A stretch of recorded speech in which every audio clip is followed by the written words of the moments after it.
Hello everyone, NCERT Hindi medium में आप सभी का स्वागत है। आज हम अध्याय 11 प्रकृति की अमूल्य संपदा का अध्ययन करेंगे। चलिए शुरू करते हैं। भूमि और सूर्या के लिए विद्यालय की छुट्टियां सदैव मनोरंजक होती हैं। इन छुट्टियों में वे अपनी अज्जी यानी दादी के घर गए हैं। अज्जी पश्चिमी घाट के जंगल के किनारे एक गांव में रहती हैं। वहां की हवा नगर की अपेक्षा अधिक ताजी और ठंडी होती है। वे अपने आसपास सुंदर पहाड़ियों, झरनों और कई रोचक पौधों, जंतुओं और पक्षियों को देख सकते हैं। एक दोपहर भूमि और सूर्या अज्जी से उस स्थान के विषय में और जानकारी देने का निवेदन करते हैं। अज्जी कहती हैं, बच्चों, क्या आप जानते हैं कि इस जगह प्रकृति की अनेक संपदाएं हैं जो हमारे जीवन को समृद्ध बनाती हैं। यहाँ की हवा शुद्ध, ताजी एवं स्फूर्तिदायक है। यहाँ की मृदा इतनी उपजाऊ है कि यह विभिन्न प्रकार के जीव जंतुओं को जीवन प्रदान करती है। इसके अतिरिक्त यहाँ अच्छी धूप आती है जो अनेक प्रकार से उपयोगी है। विभिन्न प्रकार के वृक्ष भिन्न भिन्न पक्षियों और कीटों सहित अनेक जंतुओं को भोजन एवं आश्रय प्रदान करते हैं। क्या आप प्रकृति की ऐसी कुछ और संपदाओं के विषय में सोच सकते हैं? बच्चों, यह देखिए, ये हैं अज्जी और उनका घर, और ये भूमि और सूर्या हैं। भूमि ने कहा, अज्जी, हम जल का उपयोग पीने के लिए और साग भाजी उगाने के लिए करते हैं। अज्जी ने कहा, हाँ, हमें इन संपदाओं की आवश्यकता उत्तरजीविका और अपने जीवन को अधिक सुविधाजनक बनाने के लिए होती है। प्रकृति की इन संपदाओं के बिना पृथ्वी पर किसी भी प्रकार का जीवन संभव नहीं है। हम सभी इस प्रकृति का ही एक भाग हैं। अज्जी वायु के महत्व को बताती है और यह हमारे जीवन के लिए किस प्रकार आवश्यक है, यह भी स्पष्ट करती है। आइए हम वायु के विषय में और अधिक जानें। 11.1 वायु। एक सुबह भूमि और सूर्या अज्जी को कुछ श्वास संबंधी व्यायाम करते हुए देखते हैं। अज्जी उन्हें भी व्यायाम करने के लिए बुलाती हैं। वे कहती हैं, मैं गहरी श्वास ले रही हूँ और बाहर छोड़ रही हूँ। यह क्रिया फेफड़ों में शुद्ध हवा लेने में सहायक है और हमें स्वस्थ रखती है। भूमि और सूर्या भी अज्जी के साथ बैठ जाते हैं और गहरी श्वास लेने की क्रिया करते हैं। आइए हम भी इस व्यायाम का अभ्यास करें। देखिए बच्चों, ये अज्जी बैठी हैं और ये श्वास संबंधी व्यायाम कर रही हैं। क्रियाकलाप 11.1, आइए अनुभव करें। एक गहरी श्वास लीजिए और उसे धीरे धीरे छोड़िए। फिर एक और अधिक गहरी श्वास लीजिए। जितना संभव हो सके श्वास को रोक कर रखिए और धीरे धीरे छोड़िए। आप कितनी देर तक श्वास रोक सकते हैं? जब आप श्वास रोक कर रखते हैं तो आपको कैसा लगता है? इस क्रियाकलाप से हमने पाया कि श्वास को लंबे समय तक रोकना कठिन है। श्वास द्वारा भीतर ली गई वायु में ऑक्सीजन होती है। हमारे शरीर को कार्य करने के लिए ऑक्सीजन की आवश्यकता होती है।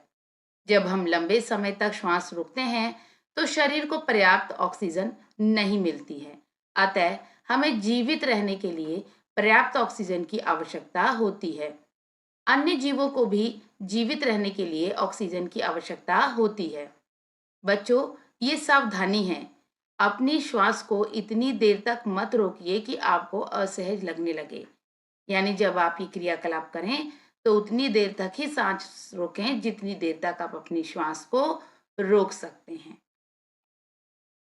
आगे चलते हैं। क्या आप जानते हैं, हम भोजन अथवा जल के बिना तो कुछ दिनों तक जीवित रह सकते हैं, किंतु ऑक्सीजन के बिना हम कुछ क्षण भी जीवित नहीं रह सकते। पृथ्वी के चारों ओर उपस्थित वायु विभिन्न गैसों का मिश्रण है। क्या आप वायु में उपस्थित कुछ गैसों के नाम बता सकते हैं? वायु में nitrogen, oxygen, organ, carbon dioxide और सूक्ष्म मात्रा में अन्य गैसें उपस्थित होती हैं। चित्र 11.1 में वायु के संगठन को प्रतिशत में दिखाया गया है। ध्यान दीजिए कि चित्र 11.1 में 100 वर्ग है। इन 100 वर्गों में 78 वर्ग नाइट्रोजन द्वारा, 21 वर्ग ऑक्सीजन द्वारा तथा एक वर्ग अन्य गैसों जैसे आर्गन, कार्बन डाइऑक्साइड आदि द्वारा भरे हुए हैं। ये देखिए बच्चों, ये 100 वर्ग हैं, जिनमें कि 78 वर्ग नाइट्रोजन के हैं और इनमें से 21 वर्ग, ये 21 लाल रंग के वर्ग, ये ऑक्सीजन के हैं और ये गुलाबी रंग का वर्ग जो एक है, ये अन्य गैसों का है। और भी जाने प्रतिशत, प्रत्येक 100 में से अंशों की संख्या है, इसे प्रतिशत, ये वाला जो संकेत है, इस संकेत द्वारा दर्शाया जाता है। पेड़ों पर पत्तियों की सरसराहट, रस्सी पर लटके कपड़ों के हिलने या पंखे को चलाने पर अथवा किसी खुली किताब के पन्नों की फड़फड़ाहट आदि के द्वारा आपने वायु की उपस्थिति का अनुभव किया होगा। चलती हुई वायु को पवन कहते हैं। कभी कभी ये बहुत गति से चलती है, जैसे आंधी के समय, या कभी कभी ये धीमी गति से चलती है, जैसे बयार मंद पवन। आपने भी अनेक बार फिरकी, कागज से बनी चक्री के साथ खेला होगा। आइए क्रियाकलाप 11.2 द्वारा एक फिरकी बनाएं। क्रियाकलाप 11.2, आइए फिरकी बनाएं और सजाएं। बच्चों, इस क्रियाकलाप के लिए आपको 15 सेंटीमीटर गुना 15 सेंटीमीटर, मतलब इसकी लंबाई भी 15 सेंटीमीटर, चौड़ाई भी 15 सेंटीमीटर का एक वर्गाकार कागज लेना है। एक कैंची, एक ऑलपिन और एक मुलायम डंडी लेनी है। चित्र 11.2 में दर्शाए गए निर्देशों के अनुसार फिरकी बनाइए। जैसे कि ये काम है, पहले आप एक वर्गाकार 15 बाय 15 का कागज लेंगे, चारों तरफ से इतना इतना इसमें निशान लगाएंगे और फिर उसके बाद कैंची की सहायता से इसे कट कर लेंगे, काट लेंगे। उसके पश्चात इसे इस तरीके से मोड़ेंगे और इस तरह एक डंडी में पिन लगाकर उसे इस प्रकार रोक लेंगे। ठीक है, तो ये आपकी फिरकी तैयार हो जाएगी। अब आप अपने हाथ में फिरकी को पकड़कर दौड़िए। आप इसे फूंक मारकर भी चला सकते हैं। आप क्या देखते हैं, क्या फिरकी घूमती है? जब आप इसे थोड़ा आगे और पीछे चलाते हैं, तब ये घूमती है। फिरकी को कौन घुमा रहा है? यह पवन है जो इस फिरकी को घुमाती है। पवन चक्की और फिरकी की कार्यप्रणाली समान है।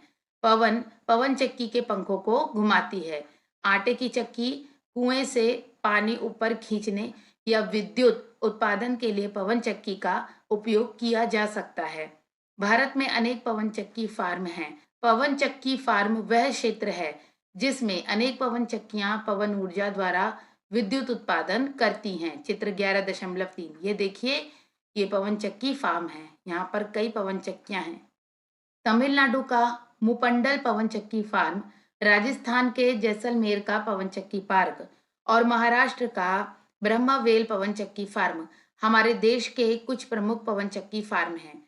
अपने देश में पाए जाने वाले अन्य पवन चक्की फार्म के विषय में जानकारी प्राप्त कीजिए।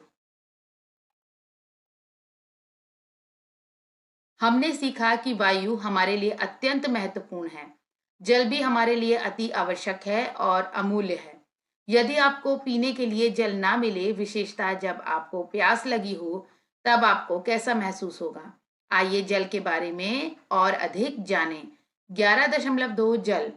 भूमि और सूर्या अज्जी को गायों के लिए नांद में पानी भरने, बगीचे में साग भाजी और औषधीय पौधों को पानी देने में सहायता करते हैं। अज्जी उनको सिखाती हैं कि पौधों को पानी किस प्रकार दिया जाए, जिससे पानी की प्रत्येक बूंद का उपयोग हो और उसमें से एक भी बूंद व्यर्थ ना जाए। क्या आप अपने दैनिक जीवन में जल के कुछ अन्य उपयोगों के विषय में सोच सकते हैं? अपने विचार नीचे दिए गए रिक्त स्थान में लिखिए। देखिए बच्चों, भूमि, सूर्या और अज्जी किस प्रकार पौधों को जल दे रहे हैं, पानी दे रहे हैं। देखिए ये बालिका क्या कह रही है, हमें पीने के लिए जल की आवश्यकता होती है। हमें अपने दैनिक जीवन में अनेक कार्यों के लिए जल की आवश्यकता होती है, जैसे पीने के लिए, खाना बनाने के लिए, नहाने के लिए, कपड़े धोने के लिए तथा सफाई के लिए। इसे फसलें उगाने और औद्योगिक कार्यों के लिए भी उपयोग में लाया जाता है। हमें जल कहाँ-कहाँ से प्राप्त होता है? जल के विभिन्न स्रोतों की एक सूची बनाइए। पृथ्वी की सतह का लगभग 2/3 भाग जल से घिरा हुआ है। अधिकांश जल महासागरों एवं समुद्रों में पाया जाता है, परंतु यह जल नमकीन यानी लवणीय होता है। इसीलिए यह जल घरेलू, कृषि तथा औद्योगिक उपयोग के लिए उपयुक्त नहीं होता है। इन सभी गतिविधियों के लिए हमें मृदु यानी लवण रहित या अलवणीय यानी जिसमें नमक ना हो जल की आवश्यकता होती है, जो पृथ्वी की सतह पर बर्फ की चादरों अथवा हिम नदियों या झीलों में और पृथ्वी की सतह के नीचे भूजल के रूप में पाया जाता है। बर्फ की चादरों, हिम या भूजल से मृदु अलवणीय जल प्राप्त करना कठिन होता है। मृदु जल कुछ मात्रा में तालाबों, नदियों, झीलों और कुओं से सहजता से प्राप्त किया जा सकता है। जल अमूल्य है, इसीलिए अज्जी उन्हें जल का विवेकपूर्ण उपयोग करना सिखा रही हैं। क्या आप अनुभव करते हैं कि हमारे दैनिक जीवन की गतिविधियों में जल का उपयोग सही प्रकार से हो रहा है? क्या आपने दैनिक कार्यों में जल को व्यर्थ होते हुए देखा है? आइए अब जानें कि कौन सी गतिविधियों में जल व्यर्थ हो रहा है और इसे व्यर्थ होने से किस प्रकार रोका जा सकता है। क्रियाकलाप 11.3 आइए पता लगाएं। तालिका 11.1 में स्तंभ 2 एवं स्तंभ 3 को भरें। तालिका 11.1 दैनिक गतिविधियों में जल की व्यर्थता। स्तंभ 1 गतिविधि हाथ धोना। स्तंभ 2 में है जल किस प्रकार व्यर्थ हो रहा है। हाथ धोते समय यदि हम नल खुला छोड़ दें अधिक देर तक, जैसे साबुन लगाते समय या हाथ को पोंछते समय, अगर पानी का इस्तेमाल हम नहीं कर रहे, नल खुला छोड़ दें तो पानी व्यर्थ होता है। स्तंभ 3 में जल व्यर्थ होने से रोकने के लिए सुझाए गए उपाय। अतिरिक्त जल को व्यय नहीं करना चाहिए, हमें नल को उपयोग ना हो तो बंद कर देना चाहिए। कपड़े धोते समय इसी प्रकार आप लिखेंगे, बर्तन धोते समय, नहाते समय, खाना पकाते समय, बागवानी, दांत साफ करते समय। आप ध्यान दीजिए इन क्रियाकलापों को करते समय और इन्हें यहाँ पर आप लिखिए। इस तालिका से प्राप्त हुई जानकारी से आप क्या निष्कर्ष निकाल सकते हैं? जल के अपव्यय को रोकने के लिए आप और आपका परिवार क्या कर सकता है? जल की हानि को कम करने की कई विधियां हैं। उदाहरण के लिए उपयोग में ना होने पर नल को बंद करना एवं जल के रिसाव को सही करवाना, जल का पुनः चक्रण एवं जल संचयन भी जल बचाने में सहायक है। हमारा देश विभिन्न नदियों, झरनों और झीलों से समृद्ध है। क्या आपने प्लास्टिक, थैलियों और रैपर्स आदि को जल की सतह पर तैरते हुए देखा है? हम मृदु जल के स्रोतों में कचरा, अपशिष्ट पदार्थों फेंक कर उन्हें प्रदूषित कर देते हैं। घरों और उद्योगों से निकलने वाले अपशिष्ट जब जल स्रोतों से मिलते हैं तो वे जल को प्रदूषित करते हैं।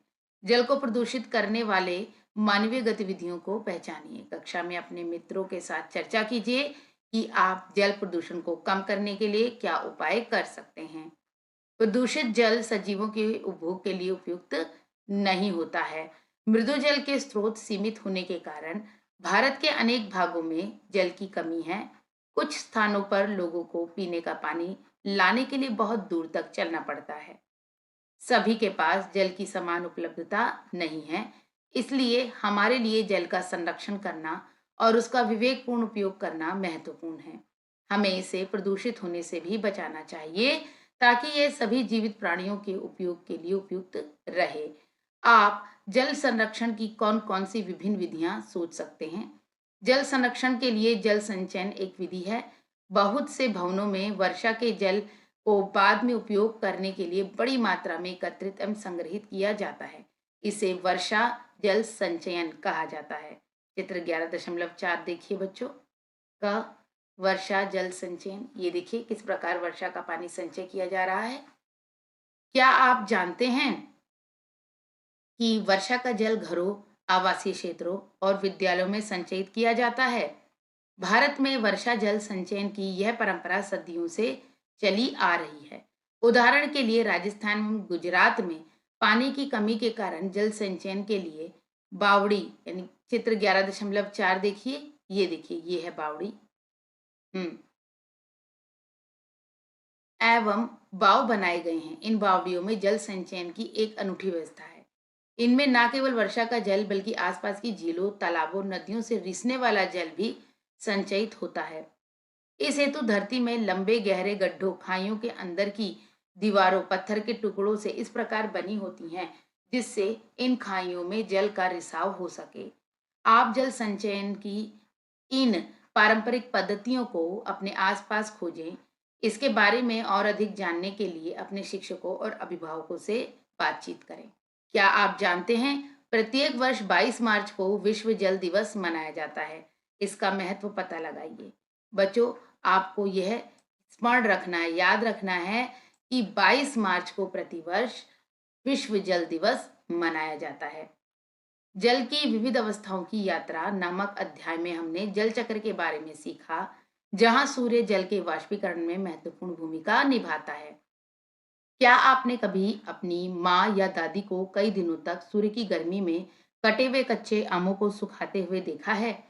आइए सूर्य से प्राप्त ऊर्जा के विषय में अन्वेषण करें और जानें। 11.3 सूर्य से ऊर्जा। भूमि और सूर्य दोपहर की कड़ी धूप वाले दिन अज्जी को मिर्च सुखाने में सहायता कर रहे हैं। अज्जी ने कहा, हम इन्हें सुखाने के लिए सूर्य की गर्मी का उपयोग करते हैं। जब ताजा मिर्च उपलब्ध ना हो तो हम सूखी मिर्चों का उपयोग कर सकते हैं। मैं आपको घर ले जाने के लिए भी कुछ सुखाई हुई मिर्चें दूंगी।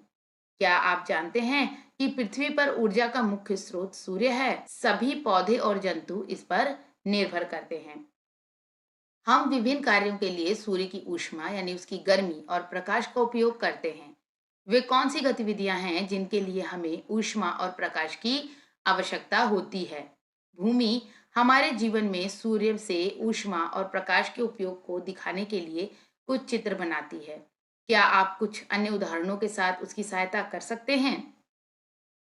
चित्र बनाइए और दिए गए स्थान पर उनके नाम लिखिए।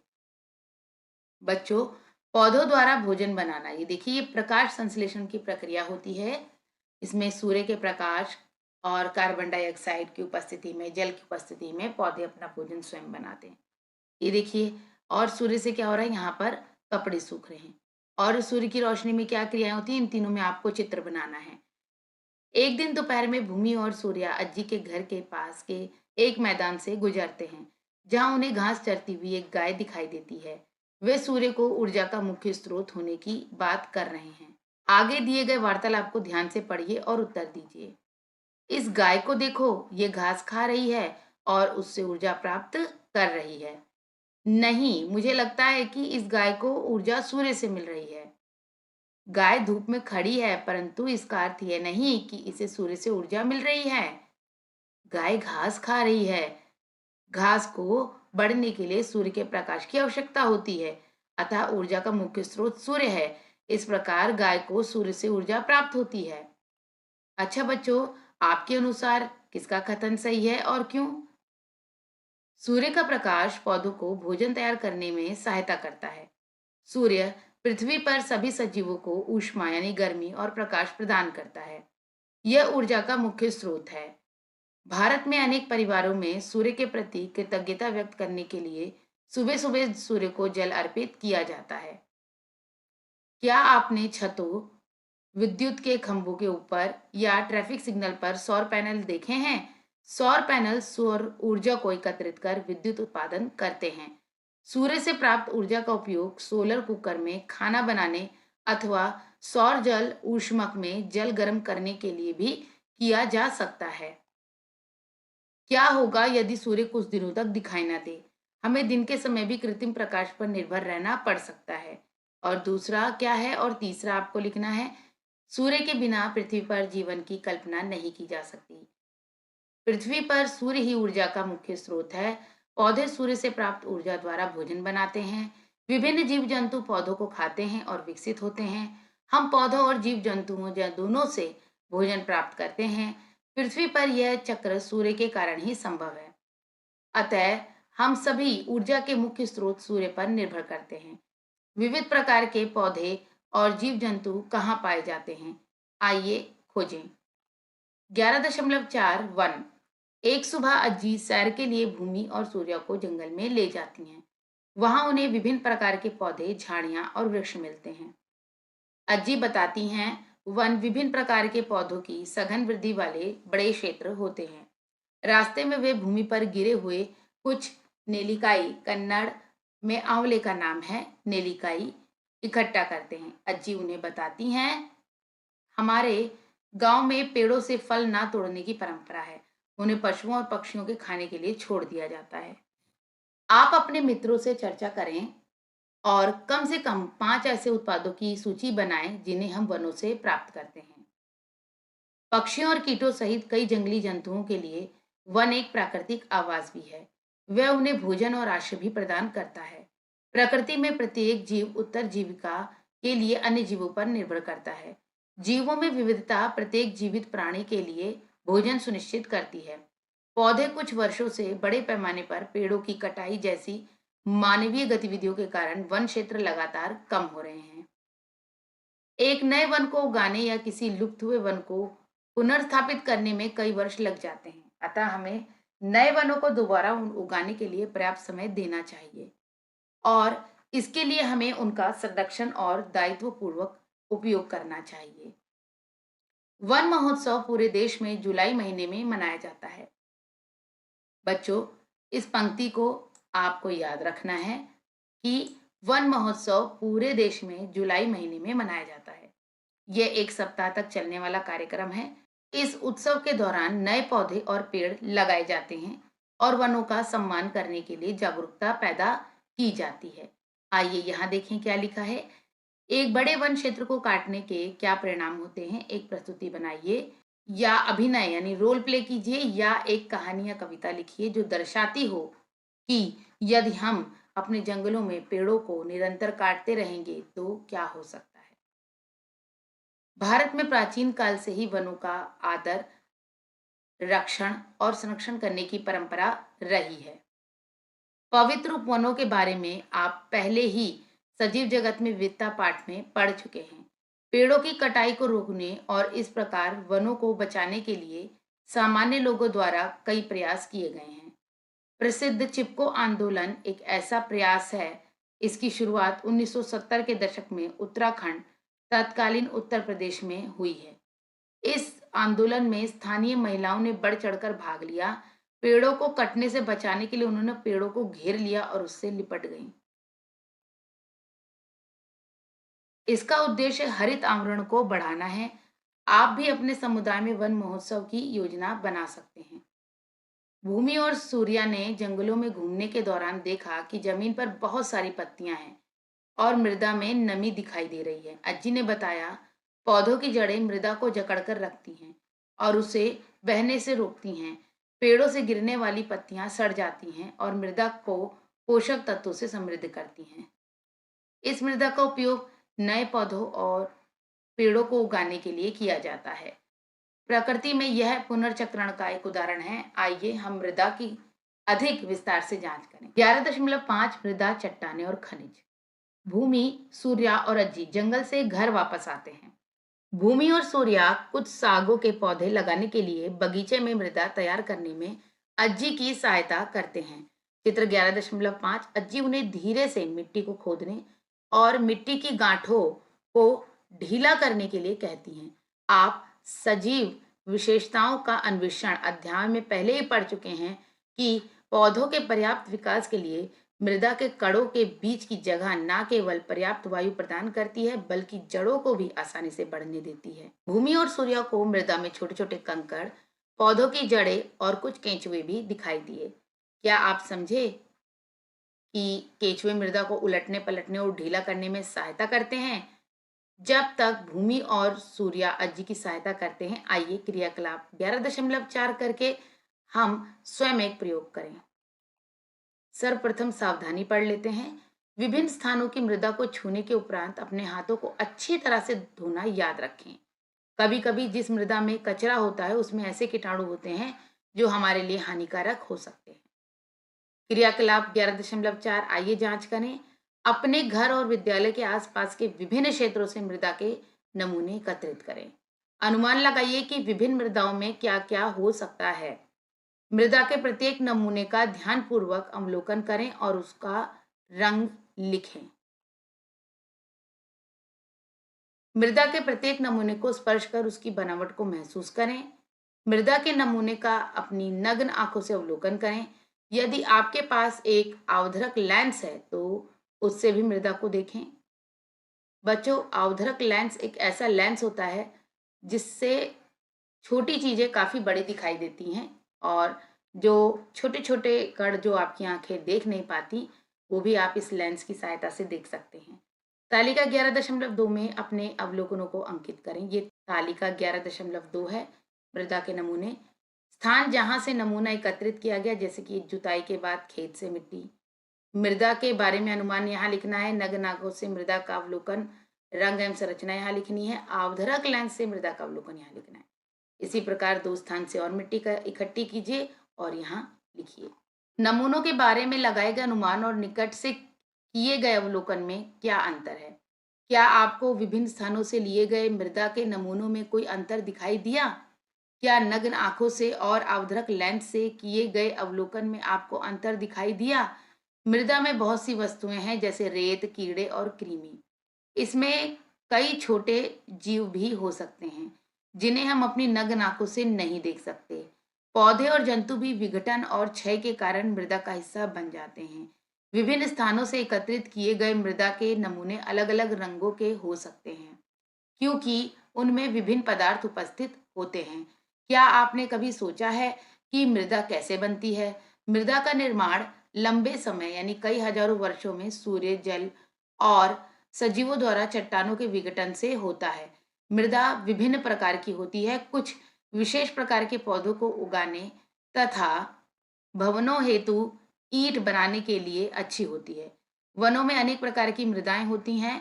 मृदा एक अमूल्य संपदा है जो जैव विविधता को आश्रय देती है। आपने अपने आसपास चट्टानें देखी होंगी। चट्टानों का उपयोग घर, भवन, मंदिर, सड़क, बांध और मेज के ऊपरी भाग आदि के निर्माण में किया जाता है। स्लेट जैसी कुछ चट्टानों का उपयोग छत, चित्र 11.6 में दिया गया है, ये देखिए, बनाने के लिए किया जाता है। लेटराइट 11, चित्र 11.7, ये देखिए लेटराइट है, का उपयोग ईंट जैसी निर्माण सामग्री के रूप में किया जा सकता है। ग्रेनाइट, बलुआ पत्थर और संगमरमर कुछ महत्वपूर्ण चट्टानें हैं। मानव ने चट्टानों का उपयोग कई हजार वर्ष पहले ही हस्त कुल्हाड़ी, चित्र 11.8 का, और तीर शीर्ष, चित्र 11.8 खा जैसे उपकरण बनाने के लिए किया है। ये देखिए बच्चों, ये हस्त कुल्हाड़ी है और ये पत्थर से बने तीर शीर्ष हैं। आइए, ये देखिए संगमरमर की खनन। चट्टानें किससे बनी होती हैं? ये खनिजों से बनी होती हैं। एल्युमिनियम, सोना, तांबा और लोहे जैसी महत्वपूर्ण धातुएं खनिजों से प्राप्त की जाती हैं। खनिजों का उपयोग वायुयान, कार, आभूषण, प्रसाधन, विद्युत और इलेक्ट्रॉनिक उपकरणों के निर्माण में किया जाता है। उदाहरण के लिए, हम जिस सामान्य मोबाइल फोन का उपयोग करते हैं, उसके निर्माण में लगभग 1 दर्जन खनिजों का उपयोग होता है, जैसे सोना, चांदी, तांबा, कोबाल्ट आदि। प्राकृतिक रूप से पाया जाने वाला सोना इस प्रकार होता है। प्रकृति में पाए जाने वाले कुछ अन्य खनिज ये रहे। चट्टानें मानव जीवन में एक महत्वपूर्ण भूमिका निभाती हैं। इनके पुनर्निर्माण में हजारों से लाखों वर्ष लग जाते हैं, इसलिए इनका संरक्षण और उपयोग उत्तरदायित्व पूर्वक करना आवश्यक है। क्या आप जानते हैं कि चट्टानों और खनिजों को एक स्थान से दूसरे स्थान तक कैसे पहुंचाया जाता है? परिवहन के लिए हम जिन वाहनों का उपयोग करते हैं, उनमें से अधिकांश वाहन जीवाश्म ईंधन का उपयोग करते हैं। आइए जीवाश्म ईंधन के बारे में और अधिक जानें। 11.6 जीवाश्म ईंधन। बच्चों, ये है ईंधन स्टेशन, जिसे कि आप पेट्रोल पंप भी बोलते हैं। सूर्या विभिन्न प्रकार के वाहन अलग अलग ईंधन स्टेशन पर क्यों जाते हैं? इसका कारण यह है कि वे विभिन्न प्रकार के ईंधन का उपयोग करते हैं। उदाहरण के लिए पेट्रोल और डीजल। आइए क्रियाकलाप 11.5 करके इसके बारे में और अधिक खोजें। क्रियाकलाप 11.5, आइए सर्वेक्षण करें। अपने आस पड़ोस में वाहनों का सर्वेक्षण करें। वाहन कितने प्रकार के होते हैं, उनमें किस प्रकार के ईंधन की आवश्यकता होती है। आपके द्वारा एकत्रित की गई जानकारी तालिका 11.3 में अंकित करें। तालिका 11.3 वाहन का प्रकार और उपयोग में आने वाले ईंधन। बच्चों, यहाँ आपको वाहन का प्रकार लिखना है। जैसे कि आपने यहाँ मोटरसाइकिल लिखी, उपयोग में आने वाला ईंधन क्या है? पेट्रोल। आपने यहाँ पर लिखा बस और उपयोग में आने वाला ईंधन क्या होता है? डीजल। अब आपने यहाँ पे जैसे लिखा स्कूटी, उपयोग में आने वाला ईंधन पेट्रोल। आपने यहाँ ट्रक लिखा, उपयोग में आने वाला ईंधन डीजल। तो इस तरीके से इस तालिका को करना है। चलिए आगे बढ़ते हैं।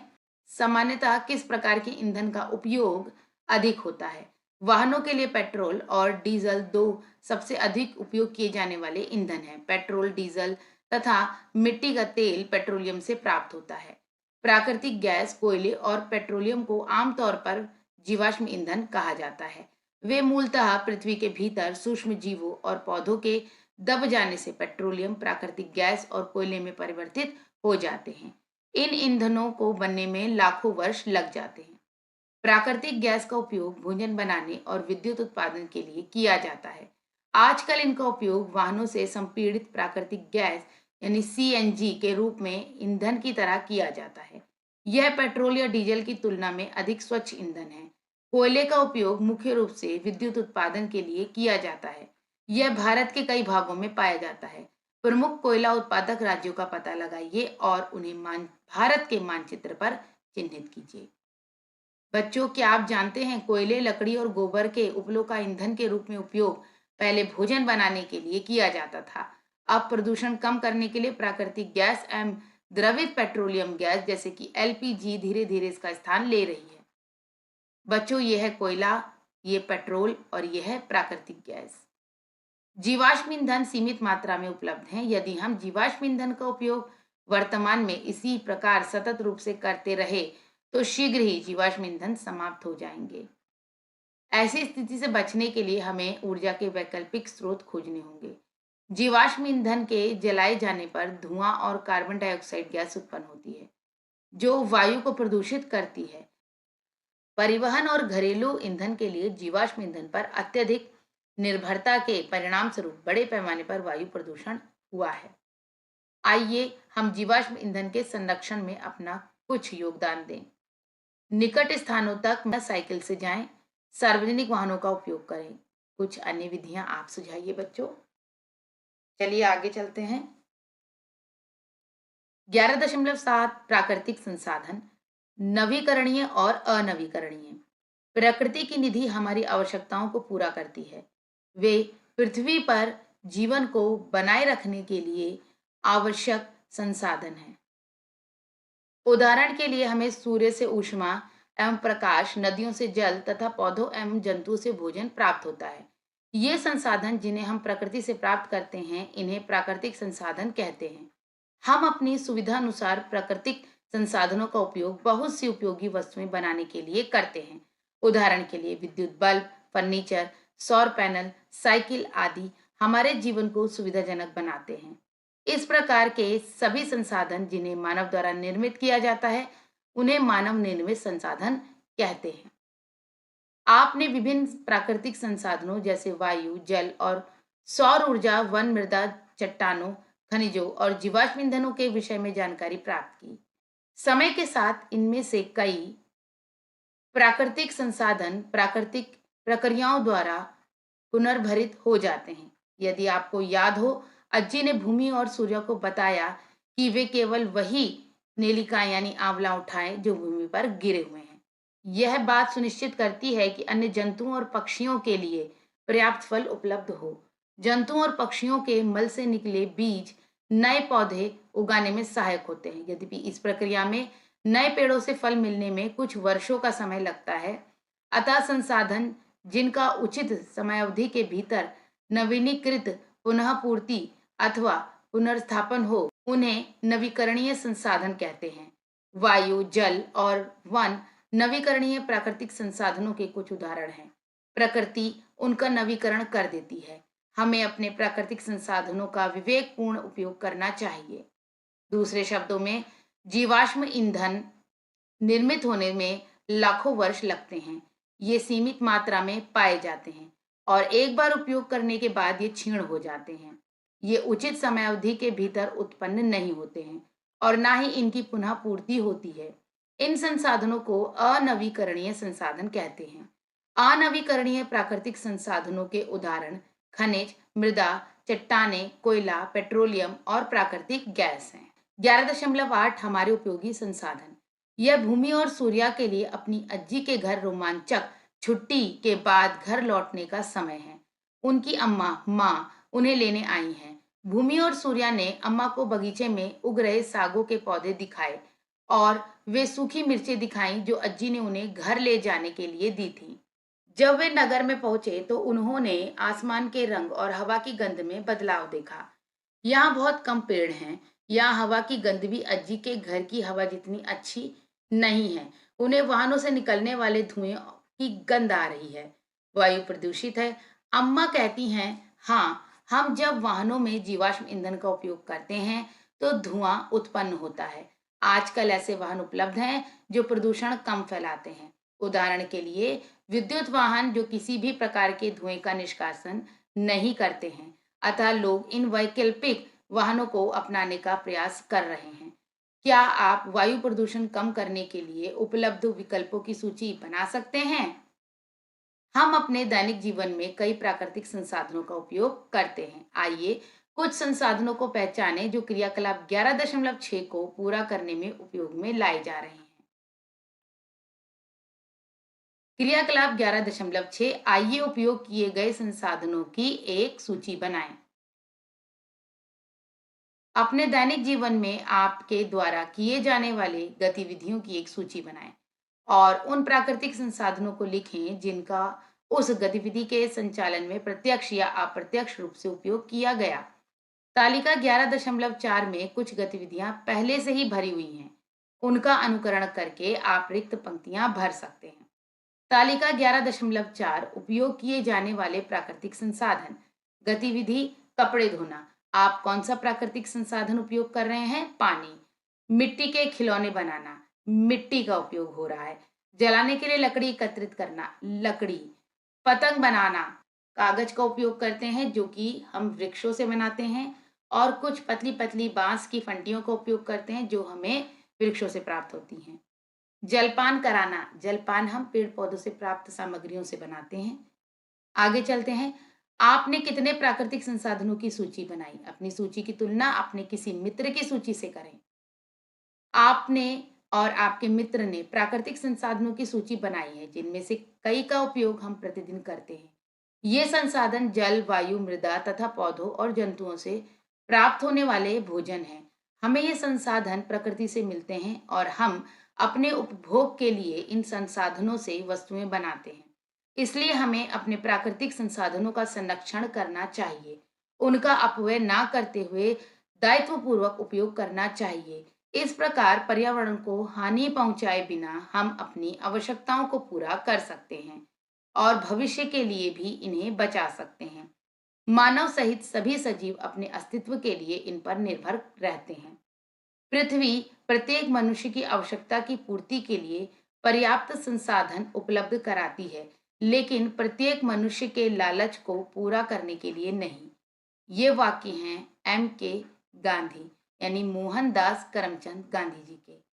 तो बच्चों, हमने अध्याय 11 प्रकृति की अमूल्य संपदा का अध्ययन समाप्त किया है। अब प्रश्न उत्तर पर चर्चा करेंगे। तो चलिए आइए और अधिक सीखें। प्रश्न 1। चित्र 11.9 में प्राकृतिक संसाधनों से संबंधित वस्तुओं को दर्शाया गया है। उन्हें उनके अव्यवस्थित नामों से मिलाइए। एक अन्य तालिका बनाइए और इन संसाधनों के नाम लिखिए। इन संसाधनों को नवीकरणीय और अनवीकरणीय संसाधनों के रूप में वर्गीकृत कीजिए। बच्चों, ये वस्तुएं हैं और इधर इनके अव्यवस्थित नाम है यानी आगे पीछे। उन्हें उनसे मिलाना है। सबसे पहले ये वस्तु पहचानिए। ये क्या है? नल। नल तो है, लेकिन क्या यहाँ पे ये शब्द है? देखिए ध्यान से। यदि हम इस शब्द को देखें तो ये बन रहा है जल। तो ये नल से क्या बह रहा है? जल। तो इसको जल से मिला देंगे और यहाँ पे आप सही नाम लिख देंगे। ये क्या है? ध्यान दीजिए, ये पवन चक्की है और किससे चलती है? पवन से। तो ये देखिए पवन, पवन। ये है वन, ये देखिए वन, वन। ये है चट्टान, ये चट्टान है। आपको इन शब्दों को ठीक से लिखना भी है। आइए देखें, उत्तर चट्टान अनवीकरणीय है। यदि एक बार हम इसका उपयोग कर लें तो ये दोबारा बनने में इसे सैकड़ों वर्ष, हजारों वर्ष लग जाते हैं। तो ये अनवीकरणीय है। वन नवीकरणीय है, पवन नवीकरणीय है, जल नवीकरणीय है।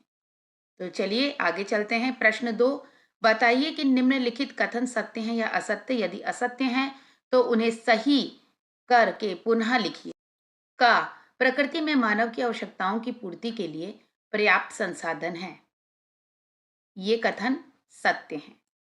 खा, मशीन प्रकृति में पाया जाने वाला एक संसाधन है। ये कथन असत्य है बच्चों।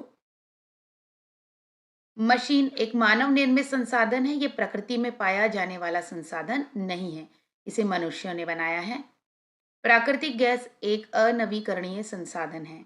ये कथन सत्य है, क्योंकि प्राकृतिक गैस अगर एक बार इस्तेमाल कर ली जाती है तो दोबारा बनने में इसे सैकड़ों हजारों वर्ष लगते हैं। घ, वायु एक नवीकरणीय संसाधन है। यह कथन सत्य है। चलिए प्रश्न 3, सबसे उपयुक्त विकल्प का उपयोग करके रिक्त स्थान भरें। 3.1, ईंधन जो सामान्यतः स्कूटर या बाइक जैसे दो पहिया वाहनों में उपयोग किया जाता है। मिट्टी का तेल नहीं, पेट्रोल, डीजल, सीएनजी। वह है पेट्रोल। सही विकल्प है पेट्रोल।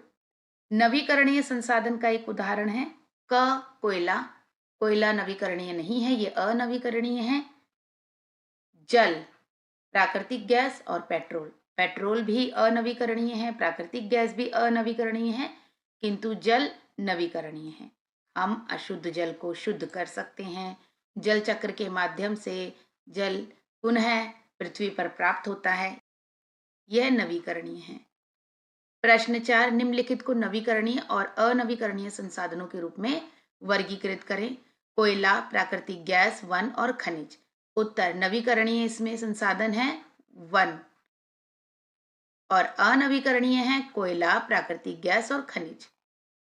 प्रश्न 5, हम ये क्यों कहते हैं कि पेट्रोलियम एक अनवीकरणीय संसाधन है। उत्तर, पेट्रोलियम लाखों वर्षों से पृथ्वी के अंदर जमी हुई जैविक सामग्री के दाब और तापमान से बनता है। यदि हम इसका एक बार उपयोग कर लेते हैं तो इसे पुनः उत्पन्न करना संभव नहीं होता। इसके भंडार भी सीमित होते हैं। अतः हम ये कह सकते हैं कि पेट्रोलियम एक अनवीकरणीय संसाधन है। प्रश्न 6, वनों को पुनः उगाना कठिन है, इस कथन की पुष्टि कीजिए। उत्तर, वनों को पुनः उगाना इसलिए कठिन है क्योंकि एक पौधे को वृक्ष बनने में कई वर्षों का समय लगता है। इसके साथ ही उपयुक्त जलवायु की आवश्यकता होती है। एक विकसित वन में अनेक प्रकार के पेड़ पौधे, जानवर और अन्य जीव पाए जाते हैं जो कि एक दूसरे पर निर्भर करते हैं। वनों की वृद्धि एक धीमी प्रक्रिया है, अतः वनों को पुनः उगाना कठिन है। प्रश्न 7, 5 दैनिक गतिविधियों की सूची बनाइए जहां आप प्राकृतिक संसाधनों का उपयोग करते हैं। उनका उपयोग कम करने की विधियां सुझाएं। उत्तर, 5 दैनिक गतिविधियों की सूची जहां हम प्राकृतिक संसाधनों का प्रयोग करते हैं और उनका उपयोग कम करने की विधियां निम्नलिखित हैं। पहला है बिजली का उपयोग। देखिए, हम बिजली का उपयोग दैनिक गतिविधि में करते हैं। पानी का उपयोग करते हैं, वाहन ईंधन का उपयोग, लकड़ी के सामानों का उपयोग करते हैं, कागज का उपयोग करते हैं। अब इन संसाधनों का उपयोग कम करने की विधियां क्या हैं? बिजली का उपयोग में उपयोग ना होने पर बिजली के उपकरणों को बंद कर दें। पानी के उपयोग में उपयोग ना होने पर नल बंद कर दें। वाहन ईंधन का उपयोग कम दूरी के लिए पैदल या साइकिल से चलें। लाल बत्ती होने पर, जब ट्रैफिक लाइट होती है, लाल बत्ती हो तो इंजन बंद कर दें, जिससे कि पेट्रोल की खपत कम होगी। लकड़ी के सामानों का उपयोग, जैसे लकड़ी के सामानों का उपयोग कम करें जिससे वृक्षों की कटाई पर रोक लगे। देखिए बच्चों, लकड़ी की अलमारियां, लकड़ी के सामान हम इस्तेमाल करते हैं। लकड़ी की जगह हम किसी और सामान का उपयोग कर सकते हैं। कागज का उपयोग, कागज का न्यूनतम उपयोग करें। डिजिटल माध्यमों को प्रोत्साहन दें। 4 गतिविधियों की सूची बनाइए जो वायु की उपस्थिति में संभव है। उत्तर, निम्नलिखित गतिविधियां वायु की स्थिति में ही संभव हैं। पहला है श्वसन, सांस लेने की प्रक्रिया। दूसरा पवन चक्कियों का चलना, पवन चक्की पवन के चलने पर ही यानी हवा के चलने पर ही चलेंगी। दहन यानी जलना, यदि हवा ना हो, हवा में उपस्थित ऑक्सीजन ना हो तो हम किसी भी चीज को जला नहीं सकते, दहन प्रक्रिया नहीं होगी। बादल का बनना, वाष्पीकरण, संघनन इत्यादि के लिए भी हवा की आवश्यकता होती है। वायु होना अनिवार्य है। आगे चलते हैं। प्रश्न 9, आप अपने घर के आसपास को हरित आवरण से समृद्ध बनाने के लिए किस प्रकार योगदान देंगे? ऐसे कार्यों की सूची बनाएं। उत्तर, हम निम्नलिखित कार्यों के माध्यम से योगदान दे सकते हैं। पहला, अपने घर के आसपास छोटे बड़े पौधे लगाना। दूसरा, वृक्षारोपण अभियान में भाग लेना। तीसरा, किसी भी खास मौके पर जैसे जन्म दिवस इत्यादि पर वृक्ष लगाना। चौथा, घर में सब्जियों का किचन गार्डन बनाना। पांचवा, घर के आसपास लगे पौधों की देखभाल करना। प्रश्न 10, दिए गए चित्र में हम देखते हैं कि भोजन बनाया जा रहा है। ये देखिए बच्चों, ये महिला यहाँ भोजन बना रही है। निम्नलिखित प्रश्नों के उत्तर दीजिए। क, भोजन बनाने के लिए किस प्रकार की ऊर्जा का उपयोग हो रहा है? भोजन बनाने के लिए इस प्रकार की ऊर्जा के उपयोग का एक लाभ और एक हानि लिखिए। उत्तर, उत्तर का, दिए गए चित्र में भोजन बनाने के लिए सौर ऊर्जा का उपयोग हो रहा है। ख, इस प्रकार की ऊर्जा के उपयोग के लाभ तथा हानि निम्नलिखित हैं। लाभ है, यह नवीकरणीय संसाधन है, इससे वायु प्रदूषण नहीं होता तथा यह पर्यावरण के लिए लाभकारी है। हानि, सौर ऊर्जा का उपयोग केवल सूर्य की उपस्थिति में ही संभव है। बादल छा जाने पर व रात्रि में इसका उपयोग नहीं किया जा सकता। प्रश्न 11, बड़े पैमाने पर पेड़ों को काटने से मृदा की गुणवत्ता पर प्रभाव पड़ता है। आपके अनुसार ऐसा क्यों होता है? उत्तर, पेड़ और पौधे मृदा को स्थिर रखते हैं तथा इनकी जड़ें मिट्टी को बांध कर रखती हैं, जिससे मृदा का क्षय कम होता है। जब वृक्षों को काट दिया जाता है तो उनकी सतह खुल जाती है। बारिश, हवा, मिट्टी का क्षय तेजी से होता है, जिस कारण मृदा की उपजाऊ ऊपरी परत बह जाती है तथा मिट्टी से पोषक तत्वों की कमी हो जाती है। अतः बड़े पैमाने पर पेड़ों को काटने से मृदा की गुणवत्ता कम हो जाती है। चलिए आगे चलते हैं। प्रश्न 12, दो मानवीय गतिविधियां बताइए जिनसे वायु प्रदूषित होती है। एक कार्य सुझाएं जो वायु प्रदूषण कम करने में सहायक हो। उत्तर, दो मानवीय गतिविधियां जिनसे वायु प्रदूषित होती है। पहला है वाहनों से निकलने वाला धुआं। दूसरा, कारखानों से निकलने वाला रासायनिक धुआं। वायु प्रदूषण कम करने का सुझाव, सार्वजनिक वाहनों का उपयोग करें व सीएनजी गैस चालित वाहन उपयोग करें। प्रश्न 13, एक परिवार सौर पैनल बिजली उत्पादन के लिए, गैस स्टोव खाना बनाने के लिए और पवन चक्की कुएं से पानी खींचने के लिए उपयोग करता है। क्या होगा यदि एक सप्ताह तक सूर्य का प्रकाश ना हो? उत्तर, यदि एक सप्ताह तक सूर्य का प्रकाश ना हो तो सौर पैनल बिजली का उत्पादन नहीं कर पाएगा, जिससे परिवार को बिजली की कमी का सामना करना पड़ेगा। गैस स्टोव और पवन चक्की पर इसका प्रभाव नहीं पड़ेगा क्योंकि यह सौर ऊर्जा का उपयोग नहीं करते हैं, किंतु कृषि पर इसका प्रभाव पड़ेगा क्योंकि पौधे अपना भोजन सूर्य की अनुपस्थिति में नहीं बना पाएंगे। अतः सूर्य का प्रकाश ना हो तो सौर यंत्रों के साथ साथ पर्यावरण पर भी गंभीर प्रभाव पड़ेगा। तो बच्चों, इसके साथ ही हमने अध्याय 11 प्रकृति की अमूल्य संपदा से संबंधित प्रश्न उत्तरों पर चर्चा की। मिलते हैं नेक्स्ट वीडियो में। Good bye everyone.